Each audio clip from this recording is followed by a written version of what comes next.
Hello बच्चों, स्वागत है आप सभी का इरफान सर 79 यूट्यूब चैनल पर। बच्चों, आज की जो वीडियो क्लास है वो हमारी 11वीं क्लास का जो फिजिक्स का चैप्टर नंबर 2 है, सरल रेखा में गति, वो हम स्टार्ट करने जा रहे हैं। तो इस चैप्टर का जो नाम है वो है सरल रेखा में गति।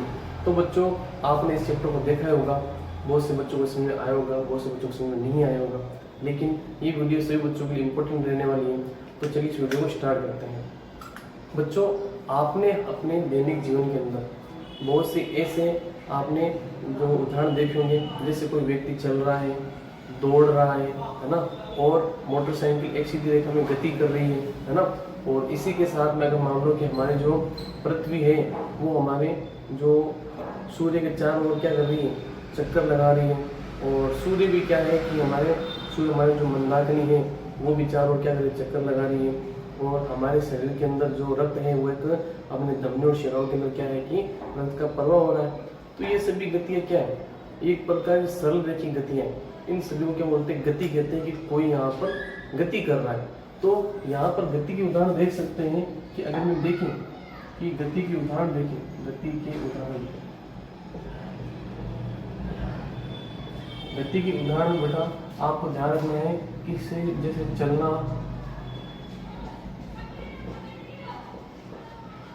दौड़ना आदि, ये गति के उदाहरण हो सकते हैं। ठीक है। और गाड़ी का सीधी रेखा में चलना, अगर कोई गाड़ी सीधी रेखा में चल रही, सीधी रेखा में चलना। पृथ्वी का सूर्य के चारों ओर, पृथ्वी का सूर्य के चारों ओर यहाँ पर गति करना। विभिन्न प्रकार के एग्जाम्पल, जैसे मान लो कि हमारे रक्त का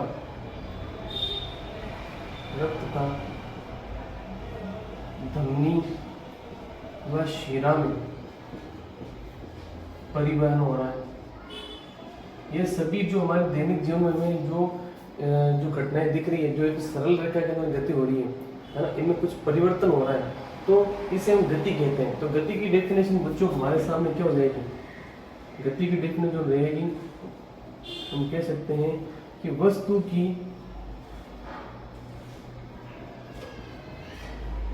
की गति के सापेक्ष, वस्तु की समय के सापेक्ष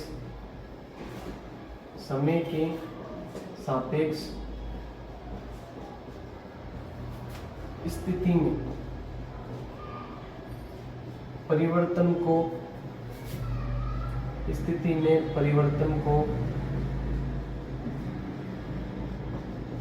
गति कहते हैं। पहली बात तो हमारे सामने आ गई कि हाँ, कि गति किसे कहते हैं सर, है ना। सरल रेखा में गति है।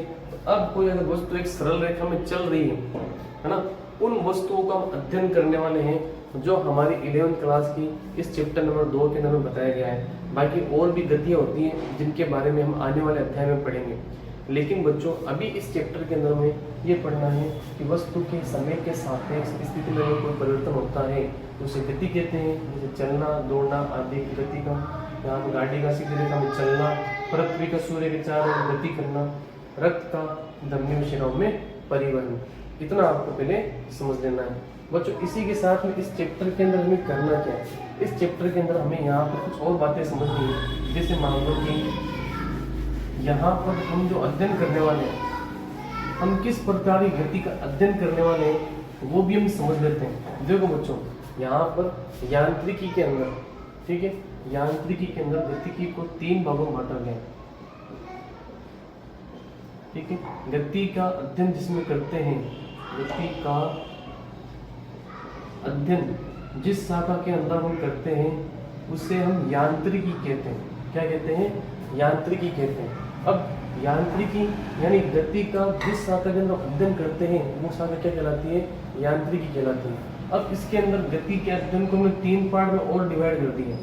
इस प्रकार से डिवाइड किया, अगर कोई वस्तु गति नहीं कर रही है एक जगह ही है ना, तो उसको कहेंगे स्थितिकी कहेंगे।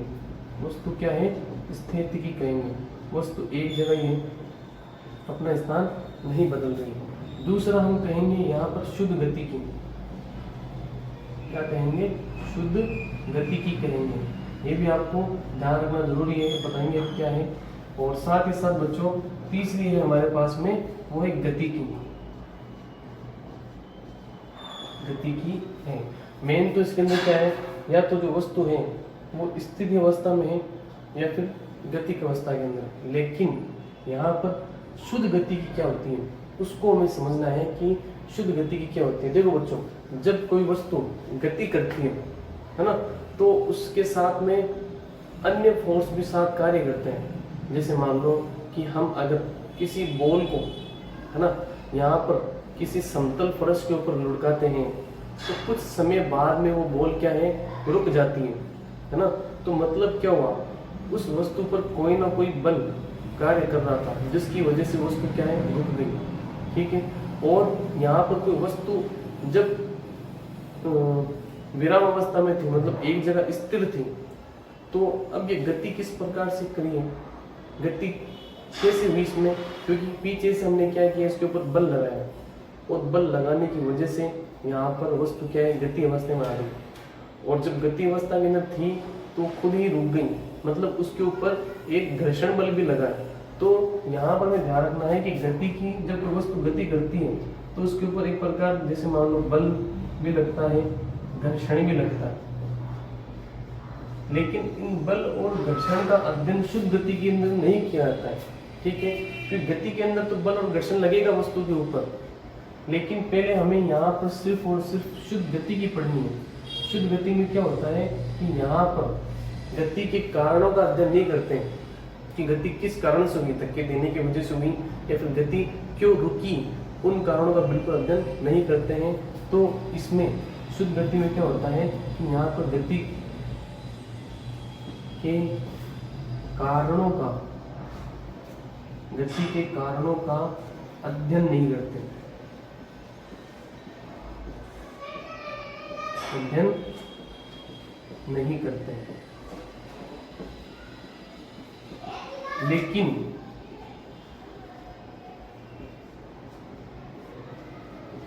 इसमें गति के कारणों का, कारकों या फिर कारणों का, ठीक है, किस कारण से हुई है, अध्ययन किया जाता है। तो अभी आपको ये बात स्पष्ट हो चुकी होगी कि हाँ सर, शुद्ध गति की क्या होती है और गति की क्या होती है। और स्थितिकी में ध्यान रखना है, वस्तु का समय के सापेक्ष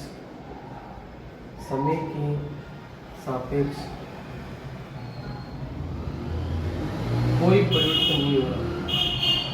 ठीक है, समय के सापेक्ष, है ना, कोई स्थिति में परिवर्तन नहीं हो रहा, स्थिति में परिवर्तन नहीं हो रहा, तो इसे हम कहेंगे स्थितिकी कहेंगे।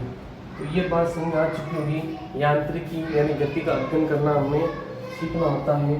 स्थितिकी, शुद्ध गति की और गति की किसे बोलते हैं, ये आपने समझ लिया। तो इस प्रकार से आपको ध्यान रखना है कि सरल रेखा गति के अंदर हम यहाँ पर ये वाला टॉपिक पढ़ने वाले हैं, शुद्ध गति की, जिसमें अभी हमें यहाँ बल और घर्षण और अन्य कोई कारक नहीं पढ़ना है कि किस वजह से गति हुई है या फिर किस वजह से गति रुकी है, ये हमें ध्यान नहीं देना। हमें ये ध्यान रखना है कि कोई वस्तु अगर सरल रेखा में गति कर रही है तो अब उसके बारे में हमें एक एक चीज का अध्ययन करना है। अब इसके अंदर हम अध्ययन किसका करते हैं, इसके अंदर पहले हम समझेंगे कि वस्तु कैसे दूरी तय कर रही है, वस्तु का विस्थापन क्या है, वस्तु अगर गति अवस्था में है तो उसका वेग, उसकी चाल क्या है, उसका वेग क्या है। ठीक है, इन सब कारकों का हम अध्ययन जो है हम शुद्ध गतिकी के अंदर करते हैं। सबसे पहले आराम से इनको समझने की कोशिश करते हैं, समझ गए। तो अब एक बार देख लेते हैं कि इसके अंदर और कौन से टॉपिक्स हैं जो हमें पढ़ने हैं, है ना। तो अब देखो बच्चों, यहाँ पर हमें ध्यान रखना है कि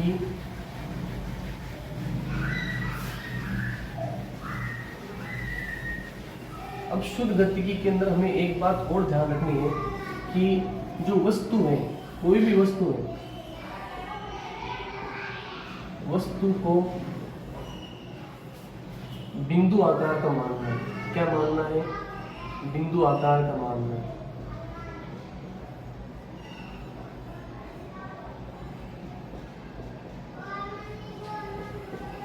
हमारे इनसाइड बुक्स के अंदर कहा गया है कि जब हम शुद्ध गति की वस्तु की गति का अध्ययन करेंगे तो जैसे मान लो ये वस्तु है और यहाँ ये जो वस्तु है इसकी जो कुछ भी सेंटीमीटर, जैसे मान लो 10 सेंटीमीटर की है। अब मैं क्या कर रहा हूँ, इस वस्तु को ऊपर टेरेस से कहीं दूर फेंक रहा हूँ, है ना। तो अब उसके अंदर हम यहाँ पर इसकी लंबाई का बिल्कुल अध्ययन नहीं करेंगे। हमें सिर्फ ध्यान रखना है कि ये जो वस्तु है वो क्या है, वो एक बिंदु आकार की है। हमने किसी बिंदु को फेंका है और उसके ऊपर हम यहाँ पर अध्ययन करने वाले हैं। मतलब उसकी लंबाई को बिल्कुल ध्यान नहीं देंगे और सिर्फ ये कहेंगे कि वस्तु जमीन पे गिरी है, ये भी अध्ययन नहीं करेंगे वस्तु का कौन सा हिस्सा पहले गिरा, ये गिरा है कि ये गिरा, ठीक है। तो अब यहाँ पर हमें ध्यान रखना है कि वस्तु क्या करना है, बिंदु आकार का मानना है और इससे हमें यहाँ पर हमारे जो रिजल्ट आएगा उस रिजल्ट में इतना कोई फर्क नहीं पड़ेगा, उसको नेग्लिजिबल किया जा सकता है, ठीक है। इसलिए इस चैप्टर में ध्यान रखना है कि जो वस्तु है वो यहाँ पर बिंदु आकार की मानी जाएगी, ठीक है। इस टॉपिक को हमने समझ लिया। अब बच्चों देखो, हमें ध्यान रखना है जो गति है ना, वो गति भी और प्रकार से बांटी गई है। जैसे उसके पथ के आधार पर और उसके एक विमा के आधार पर, है ना। पथ के आधार पर और विमा के आधार पर दो प्रकार से गतियों को बांटा गया है। अगर पहली बात करें गति, तो पहले प्रकार की जो गति है वो है पथ के आधार पर। किसके आधार पर? पथ के आधार पर। और दूसरे हमने जो गति को बांटा है वो हमने बांटा है किसके आधार पर? हमने बांटा है यहाँ पर जो विमा के आधार पर, विमा या फिर कह सकते हैं अक्ष के आधार पर। अक्ष के आधार पर हमने क्या किया है, इसको माना है। अब देखो बच्चों, पथ के आधार पर कैसे कहेंगे? जैसे मान लो मैं कह सकता हूँ कि पथ के आधार पर मैं कहूँगा कि सरल रेखीय गति, एक सरल रेखा में सरल रेखीय गति, सरल रेखीय गति कहेंगे, इसको क्या कहेंगे? सरल रेखीय गति कहेंगे। दूसरा है बच्चों जिसे हम कहेंगे घूर्णन गति। क्या कहेंगे? घूर्णन गति कहेंगे, घूर्णन गति कहेंगे। तीसरा है बच्चों, उसे हम कहते हैं कंपन गति कहते हैं। क्या कहते हैं? कंपन गति, ठीक है। फिर इधर चलो पहले इसका देख लेते हैं। सरल रेखा में गति, जैसे मान लो कोई कार है, ठीक है। वो कार क्या है कि सरल रेखा के अंदर हमारे यहाँ पर गति कर रही है, तो उसे सरल रेखा में गति कहेंगे। घूर्णन गति किसे कहेंगे? जैसे मान लो चंद्रमा है, वो पृथ्वी के चारों क्या कर चक्कर लगा रहा है, तो उसे घूर्णन गति कहेंगे। झूला हो गया, ठीक है। झूले के अंदर यहाँ पर जो गति होती है वो वृत्तीय गति होती है, जो घूर्णन गति होती है। कंपन गति किसे कहेंगे? किसी भी सरल लोलक का अपने अक्ष के अनुदिश इर्द गिर्द गति करना कंपन गति कहलाता है। तो इसमें सबसे पहले लिख लेना, लिखो इसके अंदर सरल रेखा गति किसे कहते हैं? वस्तु का सरल रेखा में चलना सरल रेखा गति कहलाता है। दूसरा है घूर्णन गति, वस्तु का अपने अक्ष पर, ठीक है, यहाँ पर जो घूर्णन करना घूर्णन गति कहलाता है। और यहाँ पर कंपन गति लिख लो, वस्तु का अपने अक्ष के अनुदिश इर्द गिर्द गति करना कंपन गति कहलाता है। इसी के साथ में अब लिखना है हमें यहाँ पर विमा के आधार पर। विमा के आधार पर गति को तीन प्रकार से बांटा है। जैसे एक विमीय गति, एक विमीय गति, एक विमीय मतलब या तो सिर्फ हमें अक्ष के ऊपर अध्ययन करना है या वाई अक्ष के ऊपर अध्ययन करना है, या वाई अक्ष, किसी एक अक्ष को हमें मानना है कि वस्तु किसी एक अक्ष के अकॉर्डिंग ही जा रही है, एक साथ दो अक्ष उसके अंदर कभी भी चेंज नहीं होंगे, ये मानना है। द्विविमीय गति के अंदर क्या होता है कि एक साथ दो अक्ष चेंज होते हैं, जैसे हम 1D 2D 3D के अकॉर्डिंग बांट सकते हैं। तो यहाँ पर हमें अक्ष वाई यानी समतल की बात करते हैं। अक्ष वाई तल में जो गति होती है, यानी इस प्रकार से वस्तु क्या है, अक्ष के अकॉर्डिंग और वाई अक्ष के अकॉर्डिंग क्या करती है, अपनी गति करती है। इतना आपको ध्यान रखना है। फिर यहाँ पर हमें जो होती है त्रिविमीय गति यानी 3D डायमेंशन, त्रिविमीय गति।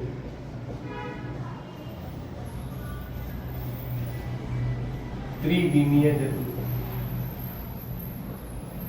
जब तीनों एक्स, वाई और जेड तल के अंदर, मतलब हमारा जो वातावरण है वो 3D डायमेंशन का है। इस डायमेंशन का कोई वस्तु अगर गति करती है तो वो यहाँ पर जब कोई वस्तु स्थापित होती है तो वो सामान्य रूप से हम कह सकते हैं कि वो 3D डायमेंशन के अंदर है।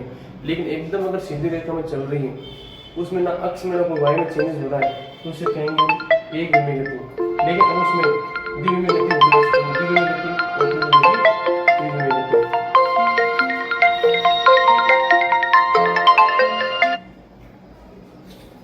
तो बच्चों इस प्रकार से हमने गति के बारे में समझ लिया कि गति के पथ के आधार पर कितने प्रकार हो गए, विमा के आधार पर कितने प्रकार हो गए।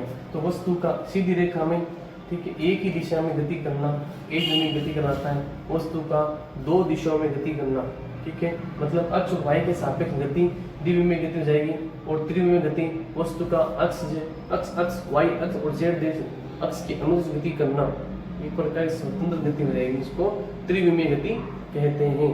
तो इतना बच्चों आपको ध्यान रखना है कि ये पढ़ने के बाद में, गति के बाद में, हमें जो आगे वाले जो टॉपिक है वो मैं आपको समझा देता हूँ। लेकिन अभी अगर आपको ये क्लास अच्छे से 2 दिन रिपीट कर लेना, आपको समझ में आ जाएगा कि हाँ इस चैप्टर में क्या पढ़ने वाले हैं।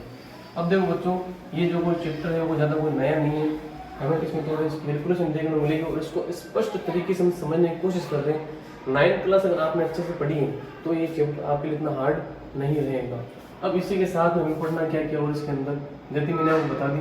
साथ ही साथ आपको इसमें ध्यान रखना है कि जो यहाँ पर वस्तु की, ठीक है, वस्तु का हमें विस्थापन, दूरी व विस्थापन पढ़ना है। वैसे एक टॉपिक हट चुका है आपका दूरी व विस्थापन, क्योंकि बच्चा पिछले क्लास के अंदर पढ़ के आया हुआ है 9th क्लास के अंदर, इसलिए दूरी विस्थापन अभी आपके सिलेबस से हटा दिया गया है। फिर आपको पढ़ना है, क्या पढ़ना है इसके अंदर, चाल व वेग पढ़ना है। क्या पढ़ना है, चाल व वेग पढ़ना है। लेकिन चाल और वेग के अंदर भी कुछ और ऑप्शंस हैं, जैसे मान लो कि औसत चाल व वेग के बारे में आपको समझना है कि औसत चाल और वेग क्या होता है। और ये टॉपिक वैसे हटा हुआ है, हमें पढ़ना है तात्क्षणिक चाल और वेग, तात्क्षणिक चाल व वेग। लेकिन क्या है कि अगर आप इस टॉपिक को पढ़ते हो तो आपका रिवीजन हो जाएगा और आपको ये वाला टॉपिक और अच्छे समझ में आएगा, ठीक है। ये भी छोटे छोटे टॉपिक्स हैं, इनको आप समझोगे तो भी आपको यहाँ पर चाल और वेग का कंसेप्ट समझ में आएगा। इससे पहले आप चाल और वेग का कंसेप्ट कैसे समझोगे? अगर कोई बच्चा भूल चुका है दूरी और विस्थापन क्या होती है तो फिर वो चाल और वेग का कंसेप्ट भी नहीं समझ सकता। बस हटाने का मतलब ये है कि एग्जामिनर आपसे दूरी और विस्थापन नहीं पूछेगा, वो वर्ड यूज करेगा लेकिन डेफिनेशन वगैरह नहीं पूछेगा। इसी का आपको ध्यान रखना है। साथ ही साथ हमें यहाँ पर त्वरण भी पढ़ना है। त्वरण यहाँ पर एक्सेलरेशन, ठीक है। त्वरण को हमें यहाँ पर इसी प्रकार से औसत त्वरण भी है और तात्क्षणिक त्वरण भी है। औसत त्वरण और तात्क्षणिक त्वरण भी हमें देखने को मिलेगा। इसी के बाद में हमें यहाँ पर गति के समीकरण देखने हैं। गति के समीकरण क्या है जो हमने यहाँ पर 9th क्लास के अंदर पढ़े, 3 गति के समीकरण, वो हम पढ़ेंगे। गति के समीकरण 3 जो गति के समीकरण थे। फिर यहाँ पर इनका ग्राफीय निरूपण पढ़ेंगे। गति के समीकरण के ग्राफीय निरूपण पढ़ेंगे। गति के समीकरण ग्राफीय निरूपण पढ़ेंगे। और फिर मुक्त पतन होता है उसको हम पढ़ेंगे कि अगर कोई वस्तु, ठीक है, ऊपर से नीचे की तरफ अगर गिर रही है तो वो भी सरल रेखा में है, इसका हम अध्ययन करने वाले हैं। तो देखिए बच्चों, ये आपके 11th क्लास के जो पोर्शन है एक बार मैंने आपके दिमाग के नीचे पे बिठाई है। ध्यान से इस टॉपिक को देखना और उनको नोट करना। आपको जरूर यहाँ पर ये बात समझ में आएगी। अब अगर आपने ये चैप्टर पढ़ना स्टार्ट करेंगे तो आपको कहीं पर भी डाउट नहीं रहेगा। धीरे धीरे जो डाउट बनते रहेंगे वो आप यहाँ पर जब क्लासें बढ़ती रहेगी वो डाउट भी क्लियर होते रहेंगे, है ना। अच्छे से सवालों को देखना है। आपकी क्लास के अंदर सर आपको पढ़ा रहे हैं तो वहाँ आराम से आप पूछ सकते हो, कोई दिक्कत वाली बात नहीं है ना। और मुझे भी यहाँ पर आप कमेंट के अंदर अगर कोई डाउट